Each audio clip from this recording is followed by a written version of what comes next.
တချို့ဒီမှာဆိုရင် example 2လေးကိုကြည့်ကြည့်ရအောင်တချို့တို့ရှာရမှာဒီ find the length of PQ အဲ့တော့ length of PQ ကိုရှာမယ်သူ့ရဲ့ point တွေပေးထားတယ် P point နဲ့ Q point ပေးထားတယ်ဒါဆိုထုံးစံတိုင်းပဲ x1 y1 နော် x2 y2 ထားလိုက်ပါမယ်ဒါတော့ဒီချက်ဟိုသားတို့သမီးတို့သိပြီးသားဖြစ်မှာပေါ့နော်အဲ့တော့ length of PQ ကိုလိုချင် formula ဒီ square root of x2 minus x1 the whole square plus y2 minus y1 the whole square ပါအဲ့တော့ဒီချက်တို့က x2 နေရာမှာအစားသွင်းရမှာက for x1 နေရာမှာအစားသွင်းရမှာက1ဒါကြောင့်မို့လို့ဒီချက်တို့တွေက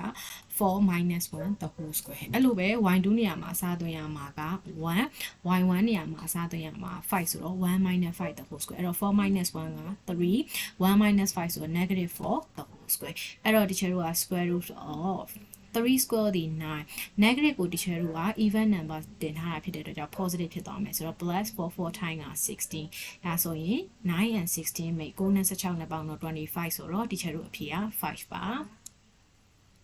ကဲဒါဆို example 3လေးကိုကြည့်အောင် example 3ကပြောထားတယ် A is the point နဲ့5, negative 3ပါတဲ့ B is the point negative 2, 1အဲ့ဒီကနေပြီးတော့မှာကဲနှစ်ပုတ်ပေါင်းပါပြီဒီချက်တို့ဒီမှာဆိုရင် midpoint နဲ့ရှာမယ်သူ့ရဲ့ length distance နဲ့ရှာမယ်ကဲဒါဆိုထုံးစံတိုင်းပဲဒီချက်တို့ point A နဲ့ point B ကို x1 y1 x2 y2 ထားလိုက်မယ်နော်ဟုတ်ပြီအဲ့တော့ဒီခါဆိုလို့ရှိရင်ကျတော့ midpoint ကိုရှာမှာဖြစ်တဲ့တော့ midpoint ရဲ့ formula ဒီ x1 + x2 over 2, y1 + y2 over 2အဲ့တော့ x1 ရဲ့တန်ဖိုးက5 x2 ရဲ့တန်ဖိုးက negative 2ဟုတ်တယ်နော်အဲ့လိုပဲ y1 ရဲ့တန်ဖိုးက negative 3 y2 ရဲ့တန်ဖိုးက1ဒါဆိုရင်5နဲ့ negative 2နဲ့ရှင်းလိုက်လို့ရှိရင်ဒီချက်တို့က3ရတယ်ဒါကြောင့်3 over 2, ဒါဆို negative 3 plus 1ကကြောင့် negative 2ရဆိုတော့ negative 2 over 2ဒါဆိုဒီချက် simplest form ပြောင်းမယ်ဆိုရင်3 over 2ကကြတော့ 1.5, 2နဲ့ negative 2နဲ့ချိန်လိုက်တော့ negative ပါဟုတ်ပြီဒါဆိုရင်ဒီချက် length ကိုဆက်ရှာလို့ရပြီ length ကိုလိုချင် formula ဒီ square root of x square minus x square root of x2 minus x1 the whole square plus y2 minus y1 the whole square အဲ့တော့ x2 ကကြတော့ negative 2 x1 က5ဆိုတော့ negative 2 minus 5 the whole square plus y2 ကကြတော့ဒီချက်ကို1 y1 က negative 3ဆိုတော့1 minus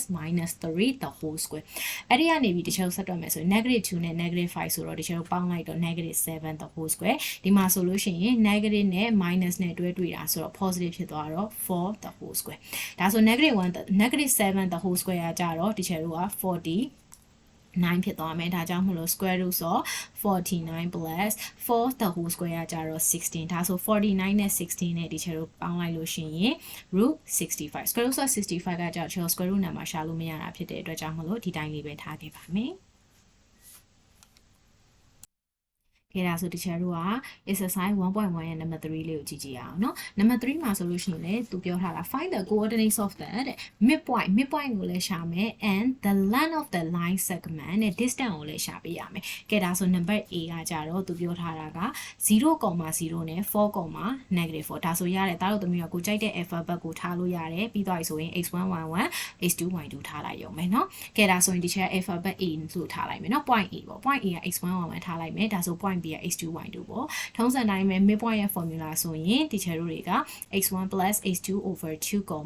y1 plus y2 over 2အဲ့မှာ x1 ရဲ့နေရာမှာအစားသွင်းမှာ0 x2 က4ဆိုတော့0 plus 4 over 2 y1 နေရာမှာအစားသွင်းမှာ0 y2 နေရာမှာအစားသွင်းမှာက negative 4ဒါကြောင့်မလို့ဒီချက်တော့0 plus negative 4 over 2ရှင်းလိုက်မယ်ဆိုရင်0နဲ့4နဲ့ပေါင်းလိုက်တော့4 over 2နောက်မှာကျတော့ negative 4 over 2ဒီချက်တော့ simplest ပေါင်းပြောင်းမယ်เนาะအရှင်းဆုံးပုံစံပြောင်းလိုက်တော့2, negative 2 midpoint ရသွားပြီဒါဆိုဒီချက်တော့ distance ကိုရှာမှာပေါ့ length ကိုလိုချင်ရင် square root of x2 minus x1 the whole square plus y2 minus y1 the whole square အဲ့တော့ x2 ရဲ့နေရာက4 x1 ရဲ့နေရာက0ဆိုတော့4 minus 0 the whole square ပေါ့အဲ့လိုပဲဒီချက်တို့ y2 ရဲ့တန်ဖိုးက negative 4 y1 ရဲ့တန်ဖိုးက0ဆိုတော့ negative 4 minus 0 the whole square အဲ့တော့4နဲ့0နဲ့နှုတ်လိုက်တော့4 the whole square negative 4 minus 0က minus 4 negative 4 the whole square ပေါ့အဲ့တော့4 square က16အဲ့လိုမျိုးပဲဒီချက်တို့က negative 4 the whole square ကလည်း16ပဲအဲ့တော့16 plus 16ဆိုတော့ဒီချက်တို့ရဲ့တန်ဖိုးကဘယ်လောက်ရပါလဲဆိုတော့32ပါဟုတ်လားဒါဆိုဒီချက်တို့တွေဒီ square root of 32ကို simplest form ထပ်ပြောင်းလို့ရသေးတယ်32ဆိုတာ16 2 times မလားဒါကြောင့်မလို့ဒီချက်တို့ရဲ့အဖြေက4 root 2ဖြစ်ပါတယ်ကဲဒါဆိုလို့ရှိရင်နံပါတ် B လေးကိုတစ်ချက်ကြည့်ကြည့်ရအောင်နံပါတ် B မှာလည်းသူပေးထားတဲ့ point တွေကိုတစ်ချက် AB ထားလိုက်မယ် let A equal to x1 y1 အဲ့တော့ x1 y1 က1,5အဲ့လိုပဲ b ကကြတော့ x2 y2 ဒါဆိုရင်3,1အဲ့တော့ထုံးစံတိုင်းပဲဒီချက်တို့ midpoint ကိုရှာပါမယ်အဲ့တော့ midpoint of AB ကိုလိုချင်တယ်ဆိုရင် formula လေးဒီ x1 plus x2 over 2, y1 plus y2 over 2အဲ့တော့ဒီချက်တို့တွေကအစားသွင်းမယ် x1 ကဘယ်လောက်လဲဆိုတော့1 x2 က3ဒါဆိုရင်1 plus 3 over 2 y1 က5 y2 က1ကဲဒါဆိုပေါင်းလိုက်ရအောင်ပေါင်းလိုက်လို့ရှိရင်4 over 2, 6 over 2ကဲအရှင်းဆုံးပုံစံပြောင်းလိုက်လို့ရှိရင်2, 3 midpoint ရောက်ပြီဆိုဒီချက်တို့ length ကိုရှာမယ်နော် distance ကိုဆက်ရှာပါမယ်အဲ့တော့ length of AB အဲ့တော့ length of AB ကိုလိုချင်ရင် formula ဒီ square root of x2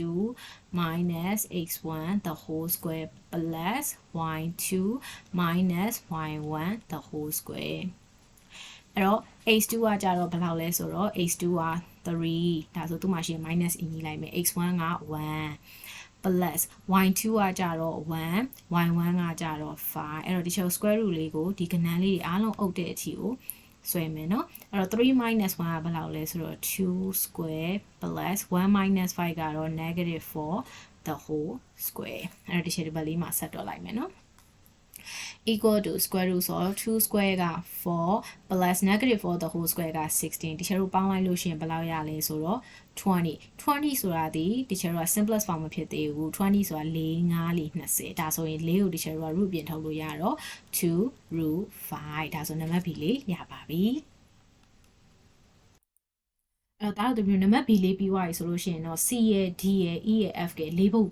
ကျန်တယ်ပေါ့နော်အဲ့ဒီ၄ပုတ်ကိုအရင်ဆုံးကိုယ့်ဘာသာကို try ကြည့်ပါ try ကြည့်ပြီးသွားလို့မရတဲ့အခါကျတော့မှဒီချက်တွက်ပြထားတဲ့ပုံစံလေးတွေကိုပြန်ပြီးတော့ကြည့်မယ်နော်မဟုတ်ဘူးဆိုလို့ရှိရင်ဒါတို့မျိုးဒီတိုင်းပဲကိုယ့်ဘာသာကိုတွက်လိုက်ရတဲ့ပုံစံမျိုးမရှိမှာဆိုလို့ပါ